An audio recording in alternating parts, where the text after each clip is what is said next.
Good evening. This is the Elliott wave update for the NASDAQ 100 for Tuesday, August the 2nd, 2022. Again, more on the quiet side, although both the S&P and the NASDAQ had much cleaner, nicer moves today. And even though the volumes were light for most of the day, we did get some moves. So I'm going to kind of dive in and go over both of these scenarios that I'm looking at right now, because both still remain valid. Now, just kind of update, I am again looking at two. The first one, as I've labeled it out, would indicate that we are still within the intermediate wave C, which is down. Now, what will be in that intermediate wave C are 5 waves of minor degree, of which I've counted the first down to here. Now, obviously, I can look and you can see that it is countable as a 5-wave structure. Therefore, it could be an intermediate C wave completion point. And all these would just be up 1 degree to minor. It would be minor 1, 2, 3, 4, 5. We'd put a C, and then the primary wave A completion here.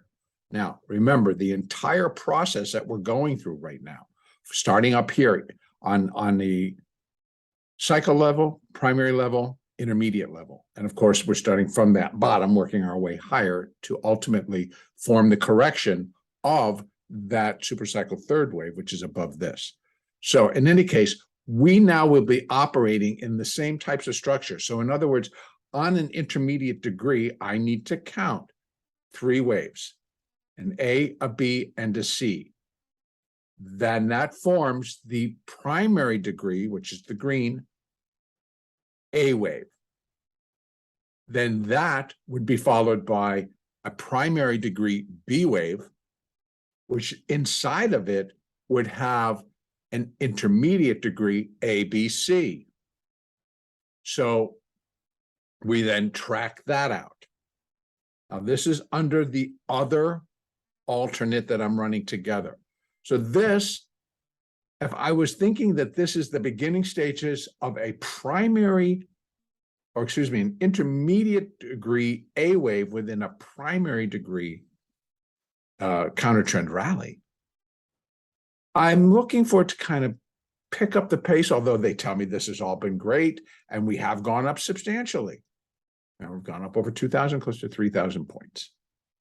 And then that would cover, and then if we were going to say that this is intermediate A, then we're going to drop in an intermediate B wave, which should not, in turn, take out that 1168 low that we had in June. Now, if it holds that, then what would happen is we would get an intermediate degree C wave, which would carry the potential, again, to go higher and probably take out that high, get itself back above 15,000. Now, this sits out there. I cannot, for the life of me, tell you what the economic picture needs to be, what the fundamental picture needs to be. All I can tell you is that there are quantitative traders out there that have models that'll clearly indicate it. And you plug that in and markets can move. So being that things are quantitative versus fundamental versus anything else, puts that out there. So that's the technical side. Now, flip that, because what's on the other side of this coin is that if the markets are putting in a minor wave 2 as a part of an ongoing intermediate degree C wave down, we're getting ready for some damage.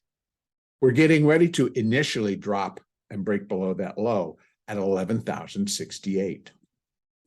We are looking at putting in a minor third wave within an impulse, which is a 1, 2, 3, 4, 5, an impulse move third waves are often, most often, the longest and the strongest out of waves 1, 3, and 5. Well, wave 1 was already a doozy. So where could wave 3 take us? And you're looking pretty far down. There are ways that once this is complete, I can put extensions that would indicate where we could drop to. And again, we can do the same thing in terms internally if this ends up being an intermediate A wave as part of that primary counter trend rally. We can put parameters around that, but right now we're sitting at a point where we're waiting for the market to tell us which is it going to be. So I need that high to be put in, and then I need to stick the fibs underneath it. And so we'll see how it begins to come off, and we can monitor it. Now, here's the beauty of doing all of this work. We don't need to be bullish or bearish to trade it. Now, I know that quite a few people that follow my work here, or subscribe, are trading the individual stocks. And that's the part where it's like, that's where it's getting crazy. The bigger capitalized or the large capital companies, Apple, Amazon, Google, Facebook, et cetera, they're ruling at the moment. So as they rule, there people are going to want to know, well, what should I be doing? If those are the stocks you choose to trade, I think those can flip on a dime as well. And they each have individual things that go in the plus column and the negative column. But I can truly just speak for this particular index. Everything that happens in all of the stocks is translated and put through and comes out as a price for the index. So we're always really on top of everything. And market reaction is still market reaction. Whether it's Apple's earnings, whether it's Amazon's earnings, we still get the reaction and we still get the move. So we get the benefit of trading all of them. Now, having said that, I'm waiting. And when I look at this, again, the daily, it's still pretty clean to be A, B, 1, 2, 1, 2, 3. We're in the 4. We still need to do a 5. We sat more on an inside type day. Let me drop quickly down to the hourly so that we can just take a peek inside this. This was today. So basically, we did come down, look like we were going to like zip right back below that low, but we basically equaled it and then just launched. So as I left it last night, I said, well, this could be the end of 3 of C. This is 4 of C, and now we're in 5 of C. Or 5 of 5 of C. However, it can end up being counted. If this is the 5th wave to complete the C wave, then we're in the 5th wave of that 5th wave of the C wave. And that would be on the hourly chart. This is how it rolls out. So again, that 13,098, it got pretty close. I mean, yesterday we got up to 13,110, and that was on a spike. Today we got up to 13,001. I'm going to put this in 13,097 on a spike. So if we remove those, we didn't break that high. So, but that 5th wave, and then again, the C wave could end in a very small failure. The sell-off, it was a rejection. It was a rejection of the level, rejection that this was value. Whatever created that, it was a rejection. And that's what I pay attention to.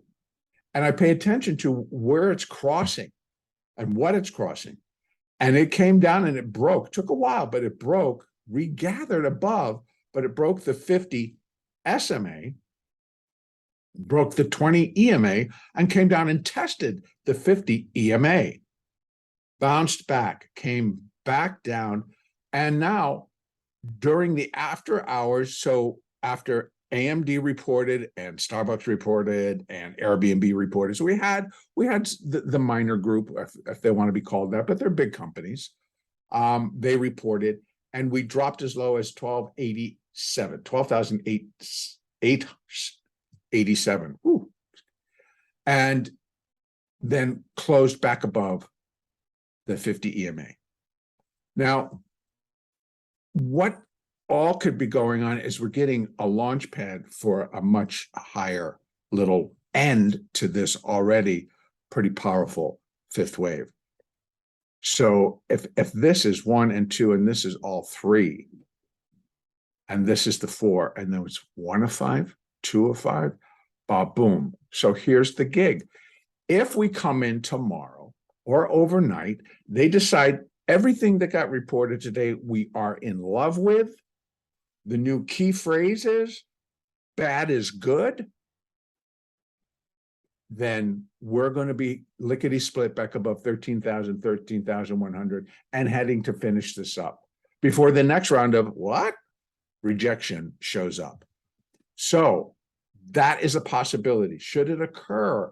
Let me go back out to that daily. I need to put my fibs back in place so we can wrap some parameters around that particular thought process. We're looking at that fifth.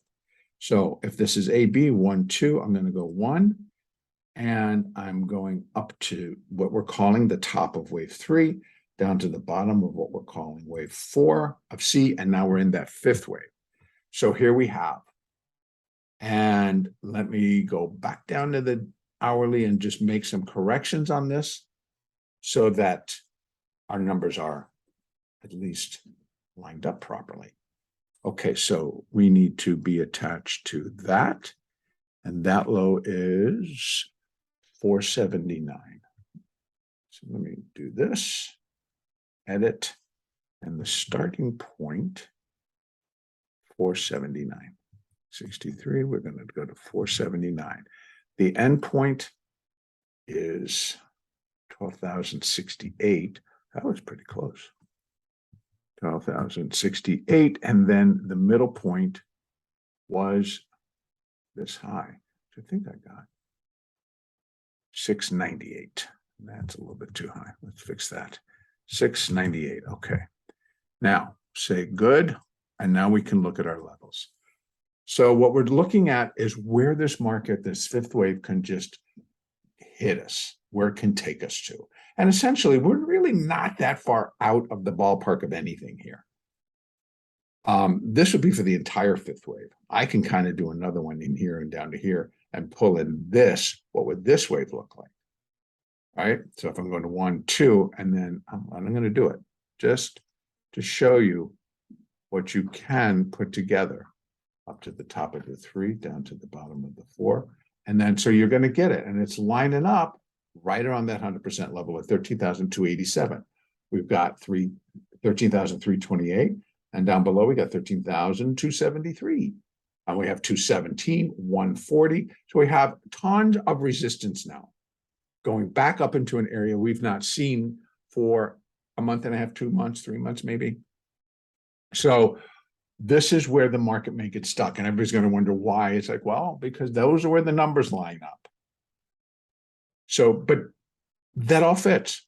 So now you're keeping it technical, and you can just come in and not worry about is something bullish or bearish, not worry about what the market could be up or down. Play the number. When they start to break, you've got levels on where it could go. And this is what gets programmed in to a lot of these algorithms that are putting through the large buy orders. So obviously the buyers are going to be stepping back in. And for whatever the reason is, that's what can happen. So now, if this is all over and we're going to start dropping and the downside is going to continue, then we're looking at the other side. Back out quickly. Let's go to the 4-hour and just start working it down. You can see what we have is coming off. We have all of the moving averages on the 4-hour. We've got the 20, which it came down and it kissed more than once today, 12,825. Then we have the 50s coming in at 12,645, basically. The other one is sitting at, I think, 26, 15, 16. So they're right there. Then we have the 200s at 12,262. That's the EMA. The SMA is at 11,997, so basically 12,000. Then we still have, and that sits right there at the 200, we still have 12,071. That's where we came the other day before we started this run. And I know that there remains a value area, extended value area low remains at 1280 and 1250. So if this thing really starts to come off, that's the other point I want to make. You get onto your order flow volume profile and you start looking at where the points of control are, where the value areas are establishing themselves. Again, when we try to look at the market on a supply and demand basis, well, then we are matching what they're trying to do. If the supply is to the sell side, the demand is to sell it. So it outweighs. And buyers will step in for sure, but then you'll suddenly see a value area drop because they bought enough. They're not going to buy anymore, but the sellers are continuing. Now, sometimes this can go way faster, right? You hit it and then boom, and they're out because there's news or whatever happens to go with it. But that just is a bonus to your trade. It's realizing when a market is turned, and you're going to base that on looking at the moving averages. And now you take it all the way down to a 5-minute. You look at a 15-minute chart. You look at those same moving averages. You start to watch what they're doing. And then you look up to the 30. You look up to the hourly. You keep the daily in mind because it gives you a picture of if these break. And I'm not saying it's going to come down here and break tomorrow. It could, but I wouldn't be expecting it. But as it gets down there, you're going to be looking to see where it is because it's important on the daily chart. If it starts breaking here, it's going to present you with a more negative picture on the daily chart. Then you're going to go out again to the weekly chart, and you realize that it's like, this could be a C, and then we get a B, and you know what we got laying out in front of us. We have, I don't care how high this gets. If it gets up to here, we got a nasty downturn coming. Now, whether it happens in a week, whether it happens in a month, whether it happens in 2 months, or whether they wait until the end of the year, I don't care. It's still going to happen. That's my point. That's still waiting out there, which tells us that let them deal with all of this nonsense on how they want to spin reality. Well, I don't care. You guys go do that. I'm just going to focus on these numbers and trade and make the money while it's there to be made. Okay, so tomorrow we may sit and remain inside again. I somehow don't think so. I think either it will break and we can put that completion point, possibly put a completion point there, but it would depend on the break and how severe it would be. But we'll be looking on the 1 hour and we'll be looking at the 200s to see what happens. Right now, the 50s are holding it. And we'll see. We'll see. And I'm going to leave it right there. Let's trade the numbers. Let's trade quantitatively. That's how it's all being done right now.